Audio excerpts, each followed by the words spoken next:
Oi, pessoal. Vamos retomar as nossas aulas de Contabilidade Avançada 2. Agora a gente entra na terceira parte da nossa disciplina. A gente vai abordar nessa terceira parte instrumentos financeiros e benefícios empregados, começando por instrumentos financeiros. A gente já teve a nossa aula síncrona sobre instrumentos financeiros, já discutimos um pouco de maneira síncrona, mas como eu sempre prometo para vocês, eu deixar gravado as aulas para que vocês possam acessar a hora que vocês quiserem, o momento que vocês quiserem, terem acesso a elas, beleza? Bem, instrumentos financeiros, as empresas hoje, né, todas as empresas hoje, elas costumam ter de alguma forma instrumentos financeiros dentro do seu escopo, né, dentro do seu negócio, desde recebíveis, né, de pequenos instrumentos, contas de recebíveis, contas a receber e algumas contas a pagar, até instrumentos mais complexos como o hedge, né, derivativos para uso de hedge e exposições decorrentes de transações futuras, né? Então, as empresas de uma maneira geral elas costumam ter instrumentos financeiros dentro do seu negócio, dentro do seu próprio modelo de negócio. E esses instrumentos eles variam de instrumentos simples até instrumentos de alta complexidade. Beleza? Eles estão sempre presentes, ou seja, é uma figura sempre presente dentro das demonstrações contábeis. E que acaba que nós, contadores, né, nossos auditores, peritos, nós temos que saber como que é as normas contábeis para tratar desses ativos e passivos, né, no caso, passivos financeiros, ativos financeiros e passivos financeiros. E o que acontece? A norma contábil ela foi evoluindo em relação ao tratamento desses instrumentos financeiros ao longo que eles mesmos foram se aumentando a sua própria complexidade. Eles mesmos não, né? O mercado em si foi aumentando a complexidade desses instrumentos financeiros. Então a gente viu uma evolução da norma acompanhando uma evolução da complexidade ao longo dos anos desses instrumentos financeiros, né? A gente vai ver que se a gente for olhar a fundo, a gente vê que o mercado financeiro ele evolui ao longo dos anos, principalmente ali no final dos anos 70 em diante, né, nos anos 80, anos 90 e anos 2000, e agora 2010, a gente vê uma evolução do mercado financeiro, uma evolução da complexidade dos instrumentos financeiros que surgem dentro desse mercado e, consequentemente, a contabilidade ela vem acompanhando essa evolução desses ativos, desses passivos que são negociados no mercado. E uma coisa que acompanha também o mercado financeiro, a complexidade desses instrumentos financeiros, são as crises financeiras em si, né? A gente vai ver ao longo dos anos 90, aos anos 2000, até final dos anos 70 ali, início dos anos 80, algumas crises financeiras que acabam também gerando um engajamento das normas contábeis para que elas estejam se adaptando à complexidade desses instrumentos financeiros, né? Um exemplo bem recente, né, digamos assim, recente, aconteceu em 2008, é a própria crise de 2008, a crise das subprimes, que impulsionou, né, alavancou a necessidade das normas internacionais de contabilidade estarem se adaptando a esse mercado, a esses instrumentos, essa complexidade desses instrumentos, e a gente vê então a evolução da norma hoje, né? Que a gente vai ver agora como que a gente vai ver que daqui a pouco hoje a norma atual de contabilidade para tratamento de instrumentos financeiros. Então, como eu falei, né, o que faz, o que impulsiona, de certa maneira, a evolução da normatização de instrumentos financeiros?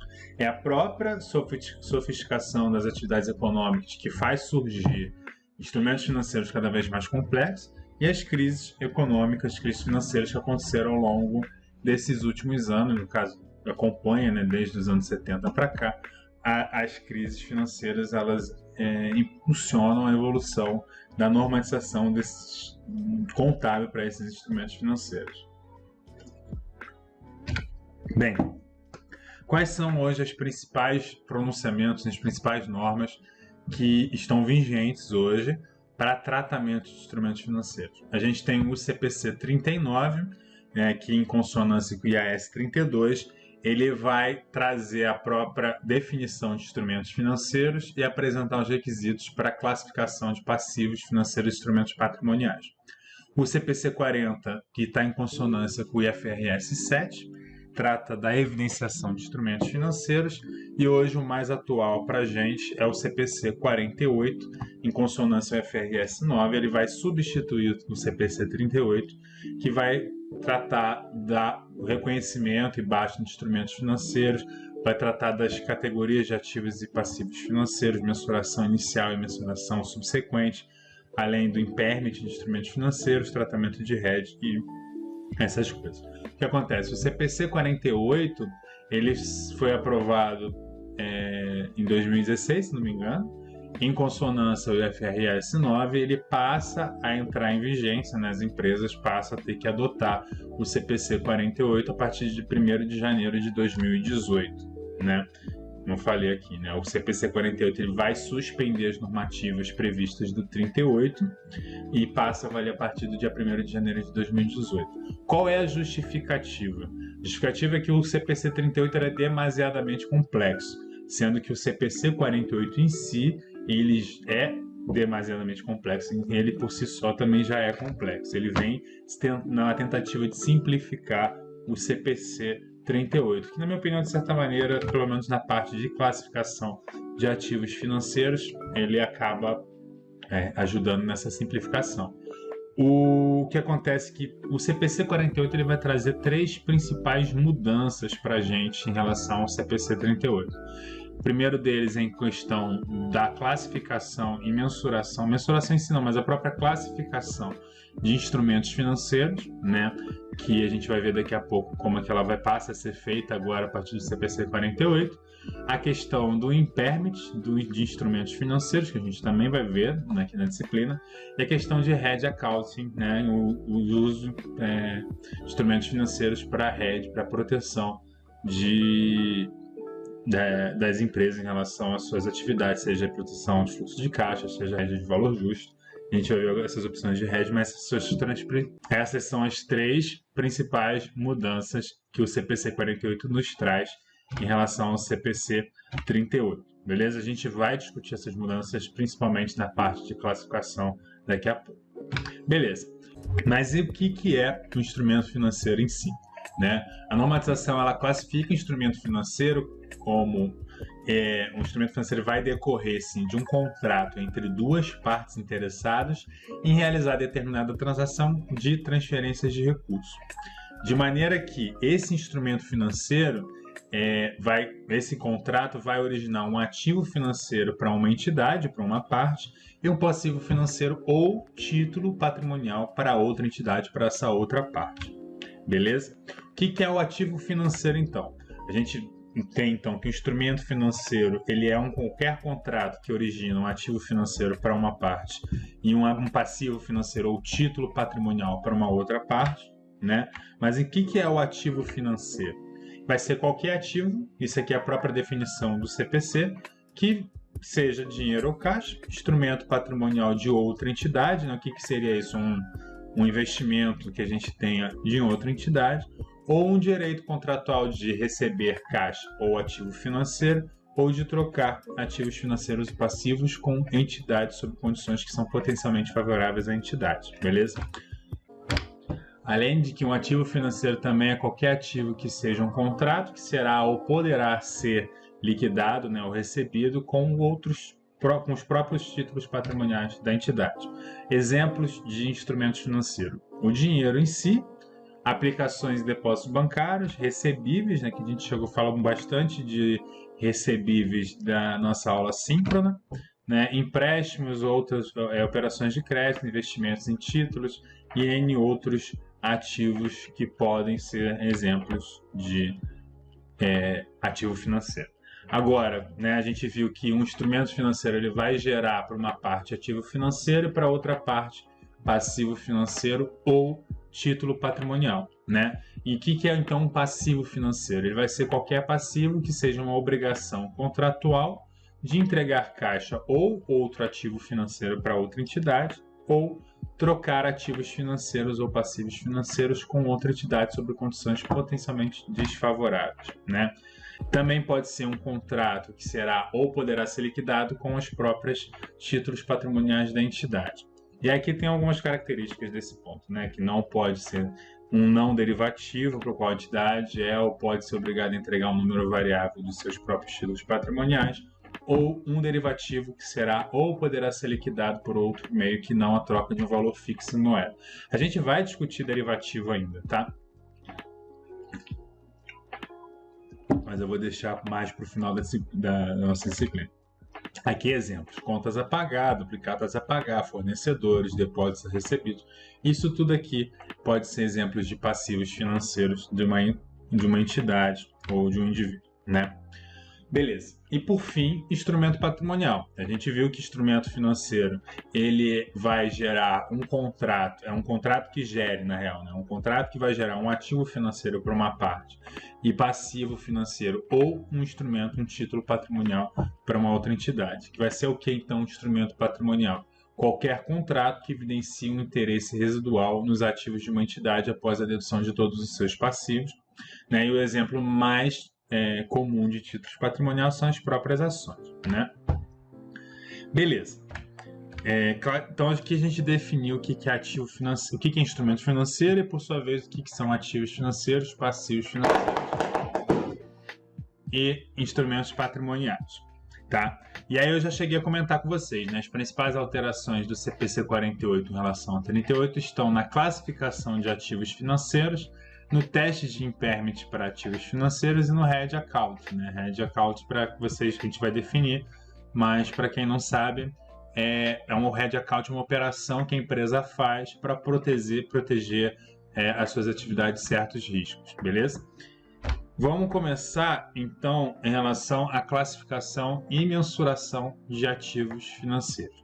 O CPC 48 ele vai se basear na avaliação de dois pontos importantes aqui que a gente tem que olhar, né? Os dois pontos factuais, para que a gente possa classificar um ativo financeiro. Em consequência disso, em consequência da sua classificação, a gente vai ter a mensuração desse ativo financeiro, beleza? Quais são esses pontos que a gente tem que observar quando a gente está falando de classificação de ativo financeiro? O primeiro deles é o modelo de negócio que da entidade que está por adquirir o ativo financeiro, né? A gente vai ter que olhar qual é o modelo de negócio que a entidade costuma utilizar daquele seu ativo financeiro que ela está para adquirir, né? Para que a gente possa classificar esse ativo financeiro. E, posteriormente, as características contratuais dos fluxos de caixa desse ativo financeiro em si, beleza? São os dois pontos que a gente vai ter que olhar quando a gente está falando de classificação de ativo financeiro, beleza? Logo, é o modelo de negócio e as características dos instrumentos financeiros que vão definir a sua classificação e, consequentemente, a sua mensuração. O que está mudando, né? O que acontece em relação ao 38 e agora passa a acontecer em relação ao 48, né? Antes, pelo CPC 38, era a intenção da empresa para aquele instrumento financeiro que definia qual era a sua classificação. Então, a empresa, pelo CPC 38, ela dizia qual era a sua intenção para aquele instrumento financeiro para poder classificar. Se era para manter até o vencimento, se era para disponibilizar ele para venda, e se era para recebimento de fluxos contratuais e para mantido para venda. Isso que ia definir qual era a classificação desse instrumento financeiro, a intenção da entidade para aquele instrumento financeiro. Agora, pelo CPC 48, o modelo de negócio que a empresa tem historicamente em relação ao instrumento financeiro que ela está para adquirir, que vai definir qual é a sua classificação, né? Então é obrigatório que, pelo CPC 48, que serve ali qual é o modelo de negócio da entidade e também olhar as características contratuais dos fluxos de caixa desse ativo financeiro, beleza? Então, beleza. Quais são os modelos de negócio que a empresa pode ter em relação aos instrumentos financeiros? A entidade ela pode manter para recebimento de fluxos de caixas contratuais. Isso é um modelo de negócio que a entidade pode ter com os seus instrumentos financeiros. Mantê-lo para recebimento de fluxos de caixa contratuais e vendê-los, né, dependendo da necessidade da empresa, ou manter esses instrumentos financeiros para negociação.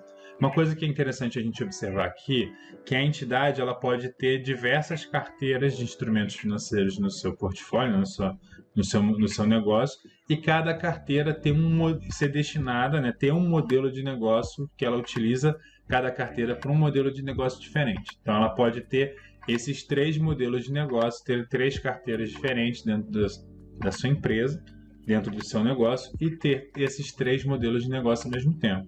Onde uma carteira ela vai gerenciar para que seja recebimento de fluxos de caixas contratuais, uma outra carteira ela costuma manter para até o vencimento, né, para recebimento de fluxos de caixas contratuais e vender os ativos dependendo da necessidade, e uma outra carteira ela mantém justamente para negociar esses ativos financeiros no mercado, beleza? Não necessariamente se ela tiver ela exclui a possibilidade dela ter um outro modelo de negócio, beleza? Mas ela precisa analisar qual o modelo de negócio que aquele ativo financeiro que ela está para adquirir se enquadra para poder classificar, tá? Bem, como eu falei, né? Vai depender então qual é o histórico da entidade com as suas carteiras de instrumentos financeiros que vai ditar qual é a classificação e, consequentemente, a mensuração desse ativo financeiro. E como eu falei, né? Ela pode ter diversas carteiras com históricos distintos. Ela pode ter carteiras que se enquadram naqueles 3 modelos de negócio. Beleza. Como é que se dá, então, a avaliação desse modelo de negócio? A entidade ela vai ter que determinar, né? O modelo de negócio da entidade ele vai ser determinado em um nível que reflita um grupo de ativos financeiros que vão ser geridos em conjunto para um determinado objetivo, né? Eu vou olhar para a empresa qual é o nível mínimo porque que eu vou gerir certo grupo de ativos financeiros para algum objetivo, que seja para manter para recebimento de fluxos de caixas contratuais, ou qual é o nível de ativos financeiros que eu tenho para que eu uso para negociação, para poder manter liquidez da minha empresa, da minha entidade. Então, é a partir desse nível, né, que eu vou definir qual é o modelo de negócio daquela carteira. Aquela carteira ela tem qual é o nível daquela carteira que eu gerencio para atingir um objetivo, seja ele, por exemplo, manter a liquidez da minha empresa. Eu tenho minha carteira que eu gerencio para manter a liquidez da minha empresa, aquele é o nível mínimo que eu tenho, que eu vou definir o modelo de negócio daquele grupo de ativos, daquela carteira, beleza? Não vai depender, a definição do modelo de negócio não depende da intenção da administração. Como eu falei, isso pelo CPC 38 era a intenção da administração para aquele instrumento financeiro individual que determinava a classificação dele. Agora já não passa mais depender da intenção da administração em cima. A gente vai olhar para o modelo de negócio e o histórico da gestão daquela carteira para nos dizer qual é o modelo de negócio que ela está sendo enquadrada. E essa classificação, né, dessa avaliação do modelo de negócio não é mais feita instrumento por instrumento individualmente. A gente olha para um grupo de instrumentos financeiros e como eles são geridos em conjunto para um determinado objetivo, beleza? Como a gente já viu aqui, né, a entidade ela pode ter mais de um modelo de negócio, ela pode ter os 3 modelos de negócio, carteiras distintas que vão ser utilizadas para objetivos distintos, mas a gente tem que olhar essas carteiras de maneira histórica e como ela tem sido utilizada ao longo do negócio da empresa para a gente poder classificá-la de acordo com o seu modelo de negócio, beleza? O modelo de negócio pode ser, né, manter ativos para recebimento de fluxos de caixa contratuais, mesmo se a entidade venda esses ativos financeiros com aumento de riscos de crédito. Isso quer dizer o quê? Que se a venda desses ativos financeiros, mesmo que ela tenha como modelo de negócio manter esses ativos para recebimento de fluxos de caixa contratuais, ou seja, para até o vencimento desses ativos, se ela venda esses ativos de maneira esporádica por conta de algum risco de crédito ou com alguma coisa de mercado, não quer dizer que ela tem que reclassificar essa carteira. Se é uma coisa esporádica, essa carteira, esse modelo de negócio dela é manter essa carteira, esses ativos para recebimento de fluxo de caixa contratuais, beleza?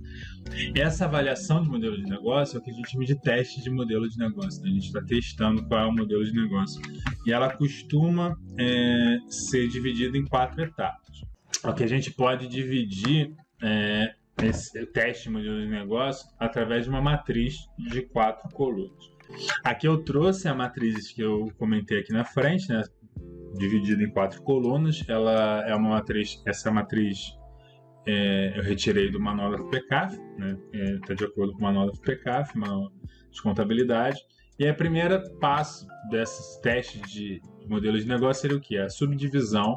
Seria subdividir os portfólios de ativos financeiros da empresa, né, suas carteiras de ativo financeiro, dividi-las em clusters, né, dividir em grupos, e levando em consideração a forma de como a entidade gerencia cada portfólio desse, né, cada carteira.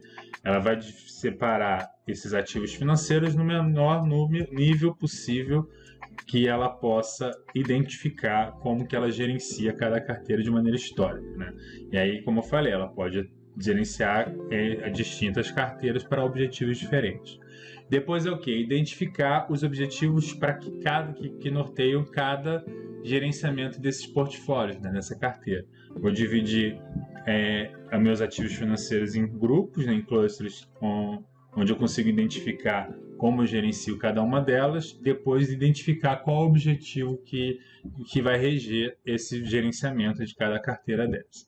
A partir disso, eu vou classificar essas subdivisões, esses clusters, né, esses grupos, essas carteiras.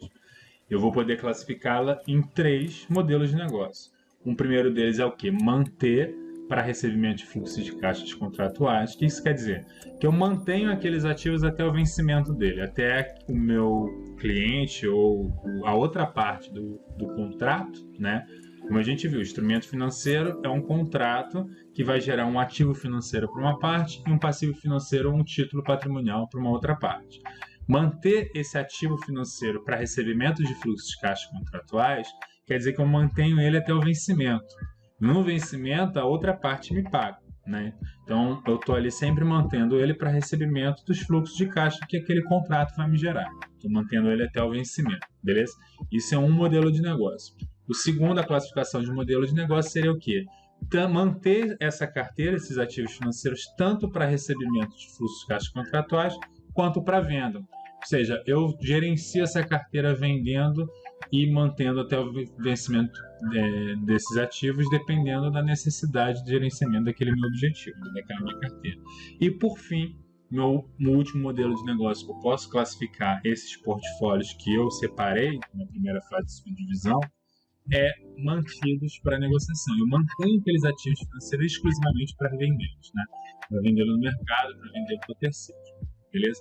Esses são os 3 modelos de negócio que eu vou poder classificar cada portfólio desse, cada grupo desse. E por fim, o último passo desse teste de modelo de negócio seria o backtesting, que é para os ativos classificados para mantidos para recebimento de fluxos de caixas contratuais, é analisar a forma como a entidade tratou esses ativos em exercícios passados, tá? Bem, a gente viu que são 2 pontos que a gente tem que avaliar quando a gente está falando de classificação de ativo financeiro. O primeiro é o modelo de negócio, que a gente já viu como que a gente deve proceder em relação ao teste de modelo de negócio. E o segundo ponto são as características contratuais do instrumento financeiro, vou pular isso aqui, beleza? É a avaliação dos fluxos de caixa financeiros contratuais do ativo. Vamos olhar para cá. O primeiro modelo de negócio é mantido para recebimento de fluxos de caixa contratuais. O que acontece quando a gente classifica um portfólio nesse modelo? Os ativos financeiros que compõem esse portfólio, que estão classificados nesse modelo de negócio, eles precisam necessariamente ter como sua característica contratual serem capazes de pagamento de fluxos de caixa contratuais, seja tanto no modelo A quanto nesse modelo B, beleza? É o que a gente chama de teste de pagamento de principal e juros, tá? É avaliar, ver se o instrumento financeiro que está classificado dentro desse modelo de negócio é capaz de pagar dentro ter nas suas características contratuais, pagar fluxo de caixas contratuais, né? Que a gente chama de pagamento de principal e juros. Isso é o segundo ponto que tem que ser avaliado quando a gente está falando de classificação de instrumento financeiro, beleza? A gente analisou um ativo financeiro, classificou ele como mantido para recebimento de fluxo de caixas contratuais, olhar para a característica contratual dele e ver se ele realmente é capaz de pagar fluxo de caixas contratuais, né? Se ele é capaz de estar gerando esses fluxos de caixas contratuais. Caso não puder, dentro das suas características contratuais, ele não puder pagar principal e juros, né? Se ele não tem dentro das suas características contratuais essa capacidade de pagamento de fluxos de caixas contratuais, ele não pode ser classificado dentro desse modelo de negócio, beleza? Ele só vai ser classificado dentro do modelo de pagamento de fluxos de caixa contratuais, se ele for capaz de pagar esses fluxos de caixa, beleza? Aqui eu coloquei, né, que pode ser mensurado pelo custo amortizado, mas a gente vai falar disso agora. Vou pular essas análises aqui, depois a gente volta nelas e vamos falar sobre a mensuração em si. Eu disse, né, que é a classificação do instrumento financeiro que vai nos definir qual é a sua classificação. Perdão, a sua mensuração. O que acontece? Eu falei para vocês que o instrumento financeiro ele pode ser classificado em 3 modelos de negócios diferentes, beleza? Quando ele é classificado no modelo de negócio mantido para pagamento de fluxos de caixas contratuais, né? Se o modelo de negócio da empresa que aquele ativo está sendo classificado for para manter para recebimento de fluxos de caixa contratuais, esse ativo financeiro ele vai ser classificado como mensurado pelo custo amortizado. Ativo financeiro mensurado pelo custo amortizado, tá? Consequentemente, o próprio nome da classificação dele nos traz qual é essa mensuração. Ele vai ser mensurado pelo custo amortizado. Hoje, o nome pedido pelo instrumento pelo CPC 48, a própria classificação é o nome da mensuração desse instrumento financeiro, beleza? Então, se o ativo financeiro for classificado dentro do modelo de negócio que é mantido para recebimento de fluxos de caixas contratuais, a classificação é mensurada pelo custo amortizado. Se o modelo de negócio onde esse instrumento financeiro está sendo classificado é mantido para recebimento de fluxos de caixas contratuais e para venda, ele vai ser classificado como mensurado pelo valor justo por meio de outros resultados abrangentes, tá? Ou seja, a variação do valor justo desse instrumento financeiro ao longo dos dias, ao longo dos meses, ao longo do tempo, né? A variação que ele vai gerar vai ser reconhecida em outros resultados abrangentes. Ou seja, esse ativo é mensurado pelo valor justo, onde a diferença deverá ser reconhecida em outros resultados abrangentes, beleza? A partir do pressuposto que vocês já estão familiarizados com essa demonstração, né? Outros resultados abrangentes. E por fim, se ele for classificado no modelo de negócio que é para ser mantido para negociação, ele vai ser classificado como mensurado pelo valor justo por meio do resultado, onde a diferença desse valor justo vai ser reconhecida direto no resultado, beleza? A gente vai entrar mais a fundo dentro das mensurações. Eu queria chegar até esse ponto aqui para a gente terminar de discutir até a classificação de instrumentos financeiros e falar sobre como eles são mensurados, mas na próxima aula a gente vai entrar realmente na mensuração de instrumentos financeiros, beleza? Então, 2 pontos factuais que têm que ser analisados quando a gente está tratando de classificação de instrumentos financeiros, classificação de ativos financeiros. O modelo de negócio da entidade, que pode ser para manter o instrumento financeiro, manter o ativo financeiro para recebimento de fluxos de caixa contratuais. Se ele for classificado aí, ou a gente olha as características contratuais desse instrumento financeiro, se ele for capaz de pagar fluxos de caixas, né, se for capaz de pagar principal e juros, ele vai ser classificado como mensurado pelo custo amortizado. Consequentemente, a mensuração desse ativo financeiro é custo amortizado, né? Se ele for classificado no modelo de negócio onde ele é mantido para recebimento de fluxos de caixas contratuais e negociação, ele tem que se olhar também as suas características contratuais e ver se ele é capaz de pagar fluxos de caixas contratuais. Ele vai ser classificado como mensurado ao valor justo por meio de outros resultados abrangentes. Consequentemente, ele vai ser mensurado pelo valor justo, onde a diferença do valor justo vai ser reconhecida em outros resultados abrangentes. E, por fim, se esse ativo financeiro for classificado no modelo de negócio onde ele é mantido exclusivamente para negociação, ele vai ser classificado como mensurado pelo valor justo por meio do resultado, onde a variação do valor justo vai ser reconhecida direto no resultado. Beleza? Então, na próxima aula a gente continua com a mensuração de instrumentos financeiros e vamos ver se a gente traz alguns exemplos para tratar dessa mensuração, tá? Beleza? Valeu, aquele abraço.